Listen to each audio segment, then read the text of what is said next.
My name is Jamie Seymour. I'm the category buyer for the cheese category here at the Co-operative Food, and we're here today in Manchester at One Angel Square, the Co-operative Food head office. I got into cheese through a love of cheese that I've had since I was a young boy. When most children were eating mild cheddars, I was into eating vintage cheddars, Stiltons and Bries. This love of cheese grew, and for my 11th birthday I got a world cheese book to help me learn and understand different types of cheese. My day-to-day job as a cheese buyer is to find the best cheeses from around Europe to sell to our shoppers in our stores. To do this, we eat a lot of cheese, we try a lot of cheese from all around Europe, we travel to different countries to try new and exciting cheeses from around the globe, we go to trade shows, we eat cheeses in the kitchens here. It's a lot of cheese eating, but it's great fun. The way we taste our cheese is we always have to enjoy cheese, and we always try and enjoy cheese at room temperature as it brings out the best in the flavours, and that is universal for all cheeses, best enjoyed at room temperature. If we're not able to bring it to room temperature, it feels a bit cool, we'll crumble the cheese up in our fingers and rub it in so we can help bring it up to room temperature. There's no universal way of classifying cheeses, it varies by country. However, I have a rule of 5.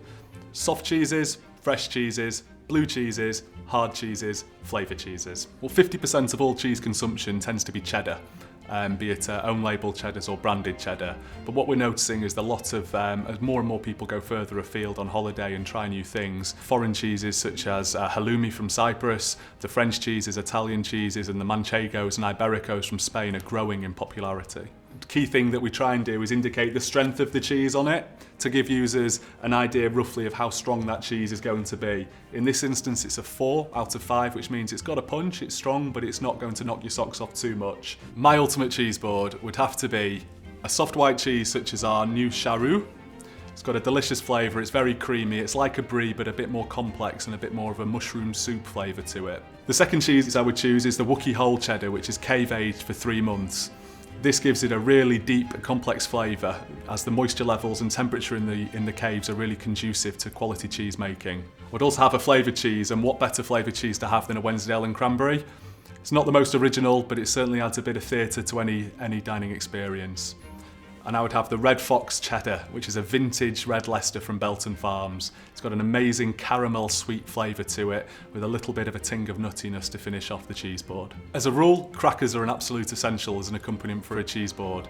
But to be more original, I enjoy dried fruits, such as raisins and grapes, and it's also nice to have maybe a stick of celery, some quince jelly, or some pickles and relishes.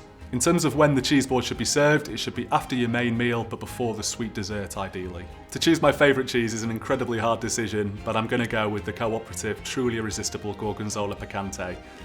There are 2 types of Gorgonzola. There's a Dolce, which means sweet, and there's a Picante, which means spicy. The Picante is a particularly sexy cheese in every aspect.